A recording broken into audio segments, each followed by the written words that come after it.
Merhaba, haftanın yanlışlarını düzeltmek için bir kez daha buradayız. Hazırsanız başlayalım. Sahte içkiden zehirlenme, mantardan zehirlenme, pastadan zehirlenme, tavuktan zehirlenme, ekmekten zehirlenme.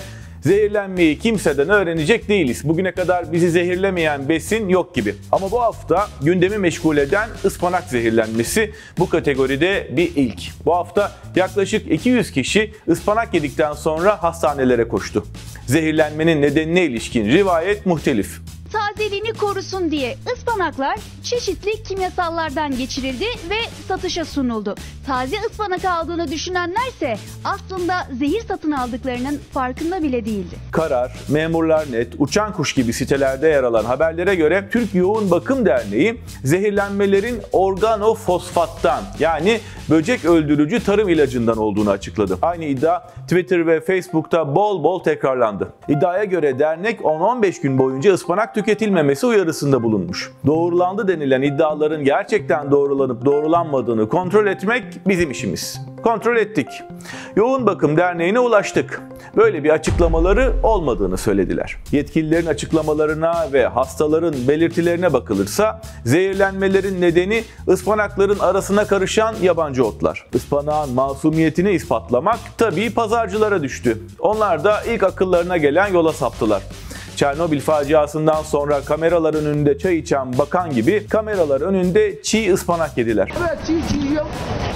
Tamam, ben zehirlerim ya, hayır. Sağlık Bakanı Fahrettin Koca tabii ki ıspanak yemedi. Onun yerine zehirlenmelerin ıspanağa karışan yabani otlardan kaynaklandığını açıkladı. Çerçevede yabani bir takım otların karışmış olduğu şeklinde. Tarım Bakanlığı'na bağlı İstanbul İl Tarım ve Orman Müdürlüğü de aynı açıklamayı yaptı.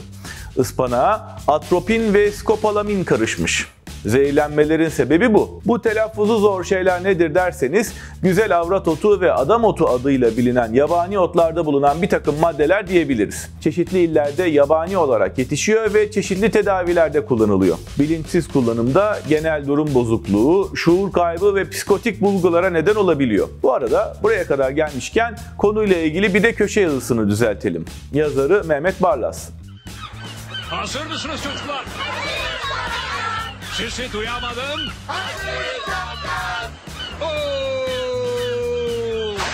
Yazısında ufak bir karışıklık olmuş. Kendisinin çocukluk kahramanı Temel Reis'in İngilizce adı SpongeBob değil. SpongeBob başka bir jenerasyonun çocukluk kahramanı. Türkçesi de Sünger Bob. Zaten yazıdaki parantezin içinde de doğrusu yazıyor. Kendisini Şile'deki restorasyon haberlerinden de hatırlarsınız zaten. Temel Reis'in İngilizcesi Popeye.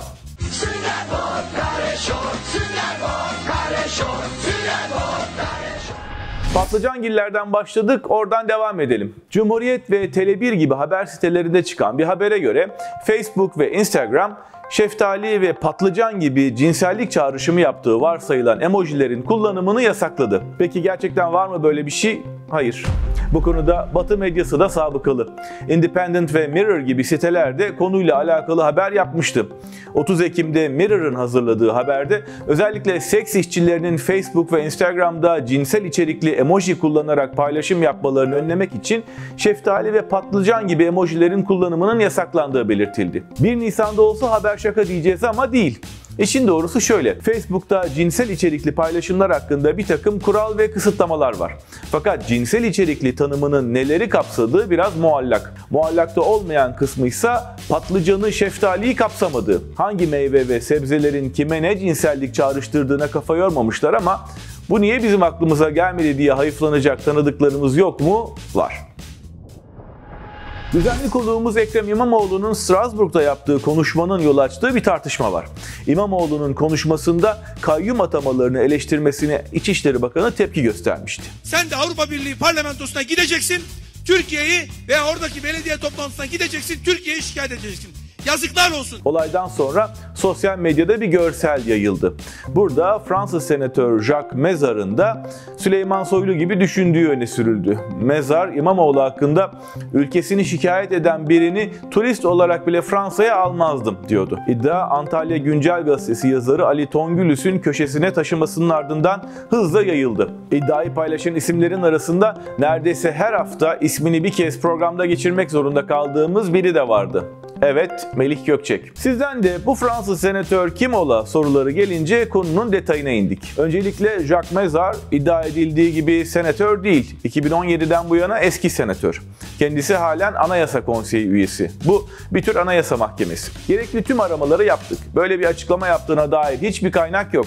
Kaldı ki bu konseyin işleyişini düzenleyen yasaya göre konsey üyeleri kurumun tarafsızlığını ve bağımsızlığını riske atabilecek herhangi bir eylemde bulunamıyorlar. Yani Mézard gerçekten böyle bir açıklama yapmak isteseydi bile Fransız yasalarını çiğnemeden yapamayacaktı. Bu arada Mézard'ın adı İmamoğlu'nun konuşma yaptığı Avrupa Yerel ve Bölgesel Yönetimler Kongresi Genel Kurulu'nun katılımcı programında da yok. Biz kendisine e-posta, Twitter ve Anayasa Konseyi üzerinden ulaşmaya çalıştık ancak henüz bir yanıt alamadık. Telefonla ulaştığımız Ali Tongülüs ise kendisinin haberi Hürriyet, Sabah ve Haber 7'de gördükten sonra yayınladığını söyledi. Ancak bu sitelerin herhangi birinde böyle bir haber bulunmuyor. Özetle iddiayı gönül rahatlığıyla uydurma kategorisine sokabiliriz. Sosyal medyaya bakacak olursak, Kanada Savunma Bakanlığı, YPG'nin ana gövdesini oluşturduğu SDG'nin komutanı Mazlum Abdi'ye Temiz Savaşçı ödülünü vermiş. Konu sadece sosyal medyada kalmamış. Oda TV, Yeni Akit, Aydınlık, İnternet Haber ve Takvim gibi internet sitelerinde de yer almış. Habere göre ödülü ömrünü savaşlarda insanlığa hizmet için adayan kişilere veriyorlarmış. Yeni Şafak köşe yazarı Süleyman Seyfi Öğün de 31 Ekim tarihli yazısında bunu ele almış. Öğün, "Tuhaf bir ödül bu, Temiz Savaşçı ödülü" diye konuya giriyor. Temizliğin yer yer hastalıklı boyutlar kazanabilen ve son derece karmaşık, antropolojik, psikik açılımları olan bir burjuva tutkusu olduğunu biliyoruz diye devam ediyor. Buradan da Batı'da insanların zamanında yıkanmayı zul saydığı gibi bir yere gitmiş. Yalnız biz işin ucu kirlenmek güzeldir şeklindeki reklam sloganına varmadan araya girmek durumundayız. Çünkü çıkış noktası olan haber doğru değil. Kanada Büyükelçiliği de böyle bir ödülün olmadığını belirtti. Kanada'nın resmi internet sitesinde de ülkede verilen madalya ve ödüllerin yer aldığı bir liste var. Bu ödül o listede yok. Siz mücadelenin bir parçası olmazsanız biz bu yalan yanlış haberleri zor yeneriz. O yüzden size 3 temel kural söyleyeyim. 1. Size duymak istediklerinizi söyleyen haberlerden uzak durun. Size sürekli aynı telden, aynı yerden haberler veren kaynaklardan uzaklaşın. 2. Bilgi kaynaklarınızı çeşitlendirin. Bir haberi birkaç kaynaktan doğrulamadan inanmayın. 3. Doğru olduğunu bizzat teyit etmediğiniz hiçbir içeriği paylaşmayın. Ve unutmayın, şüphelenmeyeceğiniz kadar mükemmel olan her haber aslında siz şüphelenmeyin diye öyle tasarlanıyor. Devam ediyoruz. Şimdiki konumuz İsrailli bir kadın askerin ülkedeki bir Atatürk büstünü öptüğünü gösteren fotoğraf. Bu görsel sosyal medyada uzun süredir dolaşımda. Binlerce beğeni ve paylaşım almaya da devam ediyor. Oda TV'de 29 Ekim'de yaptığı bir haberde İsraillilerin bu fotoğrafı paylaşarak Cumhuriyet Bayramı'nı kutladıklarını öne sürdü. Madde madde gidelim. Fotoğrafta yer alan İsrail bayrağı görsele sonradan montajlanmış. İsrail'de böyle bir Atatürk büstü yok. Kadının üniforması İsrail ordu mensuplarının üniformalarına benzemiyor. Fotoğraftaki silah ve bere Türk Polis Özel Harekat'ın kullandığı silah ve bereye benziyor. İsrail'de toplam 3 tane Atatürk büstü bulunuyor. Onlar da bunlar. Gördüğünüz gibi hiçbiri fotoğraftaki büst değil. Yani görsel manipüle edilmiş, askerin İsrail askeri olduğuna dair bir bulgu da yok. Görselde Atatürk'ten başka doğru olan pek bir şey yok da diyebiliriz. Türkiye, nü heykeller için güvenli bir yer değil. Yurdun 4 köşesinde heykel tartaklamışlığımız var. Bu seferki heykel ise Koç Holding'in Abdülmecit Efendi Köşkü'ndeki mescit içinde sergilediği iddia edilen çıplak adam. Yaklaşık 50.000 paylaşım aldı. Giyinik kadın heykellerinin bile sıkıntı yaşadığı bir ortamda mescitte çıplak erkek heykeli sergilemek gibi bir durum olabilir mi? Olamaz. Olmamış da zaten. İddia yeni değil. Çıkış tarihi 2017'ye 15. İstanbul Bienali sırasında düzenlenen bir sergiye dayanıyor. Bir kere heykel artık orada değil. İkincisi Abdülmecit Efendi Köşkü'nde mescit yok. Ve fotoğraflarda gösterilen yer mihrap değil şömine. Israr eden olursa diye şu bilgiyi de verelim.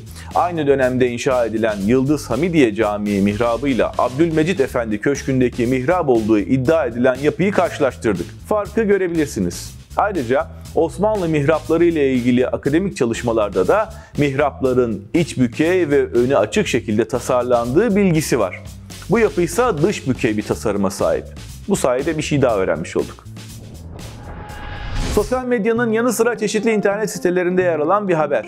Buna göre Yavuz Sultan Selim Üniversitesi'nde yazılan bir doktora tezinde Suriyeli bir kişinin sözlerinden alıntı yapılmış. Demiş ki, aldığımız ev kirası bedeli 1400 lira. Ben, annem, hanım, kardeşim her birimize 1250 lira sosyal yardım parası veriliyor. Etti 5000 lira. 7 de çocuk var. İkisi burada doğdu ve Türkiye vatandaşı oldu. Devlet her çocuğa 895 lira veriyor. Toplam 6265 lira. Yani ailemizin 11.265 lira geliri var. Devamında aynı kişi araba aldığını, taksicilik yaptığını, ehliyete ihtiyaç duymadığını çünkü polisin kendisini durdurmayacağını söylüyor. Taksi plakası da Suriyelilere bedavaymış. Sözcüden Rahmi Turan da köşesinde bu konuya yer vermiş. Verirken de internetle pek ilgim olmadığı için ancak dikkatli okurlarım gönderince böyle durumlardan haberdar olabiliyorum demiş. Ama okuru Rahmi Turan'a iyilik yapmamış. Çünkü haber doğru değil, uydurma. Bir kere Türkiye'de Yavuz Sultan Selim Üniversitesi diye bir üniversite yok. Belki üniversitenin ismi yanlış yazılmıştır da kalanı doğrudur diyerek ilgili tezi anahtar kelimelerle aradık. Böyle bir tez de yok. Ayrıca bahsi geçen yardım miktarları da yanlış. Suriyeli bir kişinin Kızılay Kart aracılığıyla alabileceği yardım 120 lira. Karta başvurabilenlerse şöyle: yalnız yaşayan kadınlar, hanede başka yetişkinin olmadığı ve 18 yaşından küçük en az bir çocuğun olduğu ebeveynler, ailede 18-59 yaş arası yetişkinin olmadığı 60 yaş üstü yaşlılar, 4 veya daha fazla çocuğu olan aileler, 1 veya daha fazla engellinin olduğu aileler ve çok sayıda bağımlı bireyi bulunan aileler. 5 çocuk ve 3 yetişkinden oluşan iddia konusu aile karta başvurabilir ancak alabilecekleri yardım miktarı toplamda 960 lira. Ayrıca iddiayı paylaşanların hayal gücünün yüksek, matematikleri zayıfmış. Çünkü çocuk başına verildiği iddia edilen 895 lirayı 5 çocukla çarpınca 6225 değil 4475 lira ediyor. Biz size önceki bölümlerde bir haberin içinde Suriyeli kelimesi geçiyorsa oraya 2 kere bakın demiştik. Bir bildiğimiz var. Sıradaki videomuzda 15 Temmuz Şehitler Köprüsü'nün ayaklarının arasından uçan bir uçak var. Bir kullanıcı tarafından "Ne diyeyim, sonuçta o bir Türk, F-16 verirsen bunları izlersin" metniyle birlikte paylaşıldı. Gönderi on binlerce beğeni ve paylaşım aldı. Videonun ilk çıkış noktası ise Murat Nar isimli bir video sanatçısı. Nar videoyu olay gerçek ifadesiyle TikTok'ta paylaşmış. TikTok kullanıcıları tarafından 60.000'e yakın beğeni, 2.000'e yakın yorum almış. Konuyu doğrudan kendisine sorduk ve bu videoyu After Effects programıyla hazırladığını öğrendik. Ne diyelim, sonuçta o bir Türk. After Effects verince bunları izlersiniz. Bu hafta da ortalığı derledik topladık. Haftaya yine dağılacak ama olsun, biz yine toplarız. Görüşmek üzere.